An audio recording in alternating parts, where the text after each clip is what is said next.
Bismillahirrahmanirrahim. Assalamualaikum warahmatullahi wabarakatuh. Alhamdulillah wassalatu wassalam ala Rasulillah Sayyidina Muhammad ibni Abdillah sallallahu alaihi wa ala alihi wa sahbihi wasallam tasliman katsira. Amma ba'du. Pemirsa MJA TV yang dirahmati Allah Subhanahu wa taala.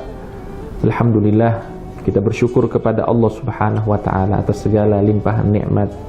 Salawat dan salam kita sampaikan kepada junjungan Nabi besar Nabi Muhammad sallallahu alaihi wasallam. Pada kesempatan yang mulia ini, marilah kita sama-sama mengkaji tafsir dari surat Al-Ikhlas. Surat Al-Ikhlas adalah surat yang urutannya setelah surat Al-Masad atau surat Al-Lahab. Diberikan penjelasan oleh para ulama ahli tafsir annahu lamma taqaddama fil lati qablaha dzikru adawatil musyrikin lahu wa la siyama aqrabun nasi ilaihi wa huwa ammuhu Abu Lahab, ja'at hadhihi surah musarrihatan bit tauhid raddatan ala abadatil awthan.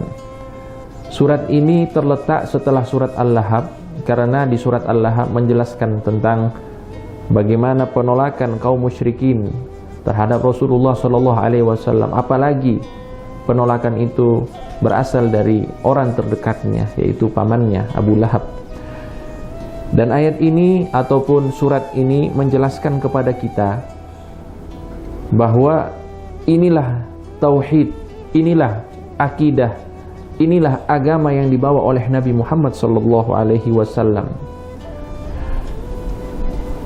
Tasliyatan lahu, dan juga ini sebagai penghibur untuk Nabi Muhammad bahwa di samping tekanan-tekanan yang begitu deras yang beliau hadapi dari kaum musyrikin, itu ada pembelaan dari Allah Subhanahu wa taala dan penjelasan yang begitu jelas kepada mereka bagaimana agama yang dibawa olehnya, yaitu oleh Nabi Muhammad sallallahu alaihi wasallam. Wa isy'arun bi anna man ta'allaqa billahi la yakiluhu ila ghairihi wa la ya'tarihi huznun, dan juga sebagai isyarat kepada Nabi Muhammad dan kepada kita semuanya umat Nabi Muhammad bahwa siapa yang menggantungkan dirinya kepada Allah Subhanahu wa taala, maka Allah tidak mungkin membiarkannya, dan dia pasti tidak akan pernah mengalami kesedihan di dalam kehidupannya. Nah, ini juga termasuk isyarat yang disebutkan oleh para ulama ahlu tafsir. Pemirsa MJA TV yang dirahmati Allah Subhanahu wa taala, selanjutnya surat Al-Ikhlas ini termasuk surat yang memiliki banyak nama. Bahkan di dalam tafsir-tafsir disebutkan namanya itu sampai 20 nama. Dan ini adalah sesuatu yang sangat-sangat luar biasa dimiliki oleh surat Al-Ikhlas, karena dikatakan kathratu al-asma tadullu ala idhamil musamma. Banyaknya nama itu menunjukkan kemuliaan dan keagungan sang pemilik nama. Dalam hal ini surat Al-Ikhlas memiliki 20 nama, maka surat ini adalah surat yang agung.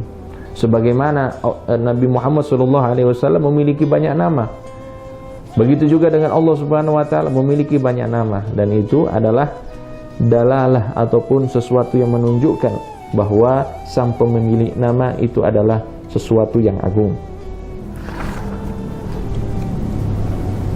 Jamaah sekalian, pemirsa MJA TV rahimakumullah, kemudian kita masuk selanjutnya tentang fadilah-fadilah yang disebutkan oleh Nabi Muhammad SAW tentang surat Al-Ikhlas. Disebutkan oleh Nabi bahwa surat Al-Ikhlas ini ta'dilu thulutsal Quran.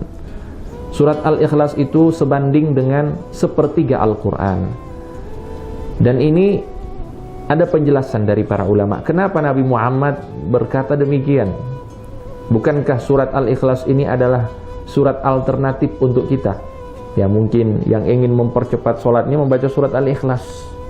Padahal Nabi Muhammad menyebutkan sepertiga Al-Quran itu terangkum di dalam surat Al-Ikhlas. Para ulama menjelaskan kepada kita bahwa Surat Al-Ikhlas ini merupakan rangkuman ataupun khulasah dari pembahasan tauhid ataupun akidah. Dan kita tahu bersama, Al-Quran itu topiknya pada umumnya itu ada 3. Yang pertama membahas tentang syariat, yang kedua membahas tentang akidah, yang ketiga membahas tentang kisah-kisah. Dan setelah kita tahu ternyata surat Al-Ikhlas ini adalah rangkuman dari akidah kita, dari tauhid kita pada Allah Subhanahu wa taala, maka dia sebanding dengan sepertiga Al-Quran. Maka tidak heran juga Nabi Muhammad SAW bersabda, barang siapa yang membaca Qul huwallahu ahad sebanyak 3 kali, maka dia seakan-akan telah mengkhatamkan Al-Quran.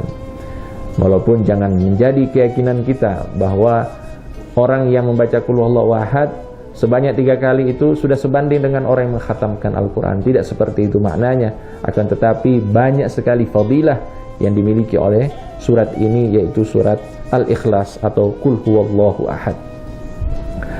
Pemirsa MJA TV rahimakumullah, kemudian juga termasuk faedah yang disebutkan oleh Nabi Muhammad SAW bahwa barang siapa yang membaca surat Al-Ikhlas secara istiqamah setiap harinya 10 kali, maka Allah Subhanahu wa taala akan membangunkan atau akan mendirikan baginya istana nanti di surganya Allah Subhanahu wa taala.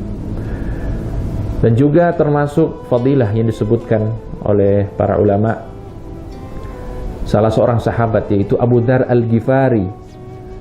Beliau suatu ketika didatangi oleh Nabi Muhammad SAW, dan Nabi Muhammad berkata kepadanya, wahai Abu Dzar, sesungguhnya Jibril mengirimkan salam kepadamu.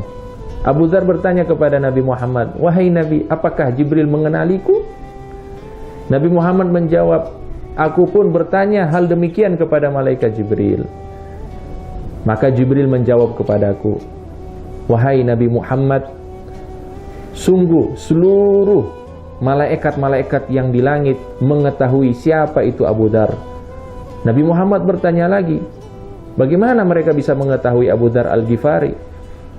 Maka malaikat Jibril menjawab, likathrati qiraatihi qul huwallahu ahad. Karena Abu Dzar termasuk sahabat yang paling banyak membaca qul huwallahu ahad atau surat Al-Ikhlas, dikenali oleh penduduk langit.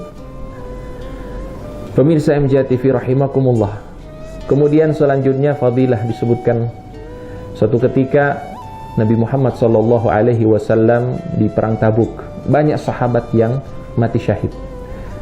Salah seorang di antara mereka ialah Muawiyah As-Sahmi, yang beliau disolatkan oleh Nabi Muhammad SAW.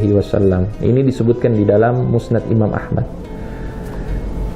Seusai solat, Nabi Muhammad menghadap kepada para sahabat dan berkata kepada mereka, wahai para sahabatku, sesungguhnya tadi solat kita, sesungguhnya tadi pada saat kita solat, aku melihat ada 70.000 malaikat yang ikut sholat bersama kita. Para sahabat pun bertanya kepada Rasulullah, apa yang membuat Muawiyah As-Sahmi mendapatkan kemuliaan ini, wahai Rasulullah? Maka Rasulullah menjawab, likathrati qiraatihi qul huwallahu ahad. Karena Muawiyah As-Sahmi ini termasuk sahabat yang paling banyak membaca qul huwallahu ahad. Pemirsa MJA TV rahimakumullah, selain faedah-faedah yang kita baca tadi, ya, dari faedah-faedah keagamaan, ternyata juga ada faedah keduniaan yang bisa kita dapatkan melalui surat Al-Ikhlas ini atau Qul huwallahu ahad, yaitu yang disebutkan oleh para ulama ahli hadis bahwa Nabi Muhammad SAW satu ketika pernah didatangi oleh salah seorang sahabat, dan sahabat ini miskin, memiliki kesempitan hidup yang sangat luar biasa. Dia datang mengadu kepada Nabi Muhammad SAW. Maka Nabi ajarkan kepada dia sebuah amalan. Dia berkata, atau Nabi Muhammad berkata kepadanya, wahai fulan, apabila engkau pulang ke rumahmu, mulailah dengan mengucapkan Bismillahirrahmanirrahim. Kemudian berilah salam kepada penghuni rumah. Dan apabila engkau tidak mendapati penghuni rumah, kirimkanlah salammu kepada diriku, yaitu kepada diri Rasulullah SAW. Kemudian bacalah surat Al-Ikhlas sebanyak 3 kali. Di dalam riwayat sebanyak 1 kali. Maka sahabat ini pun langsung mengamalkan apa yang disampaikan oleh Rasulullah SAW. Tidak lama kemudian ternyata Allah Subhanahu wa taala membuka baginya pintu rizki yang begitu melimpah berkat dari surat Al-Ikhlas. Maka dari itu jamaah sekalian, banyak sekali fadilah dari surat Al-Ikhlas ini yang mudah-mudahan kita dapat mengamalkannya, dan insya Allah kita akan membahas di pertemuan-pertemuan selanjutnya tentang tafsir dari surat Al-Ikhlas ini. Mudah-mudahan kita selalu diberikan keistiqomahan oleh Allah Subhanahu wa taala. Amin ya rabbal alamin. Sallallahu ala sayidina Muhammadin wa ala alihi wa sahbihi wasallam. Walhamdulillahi rabbil alamin.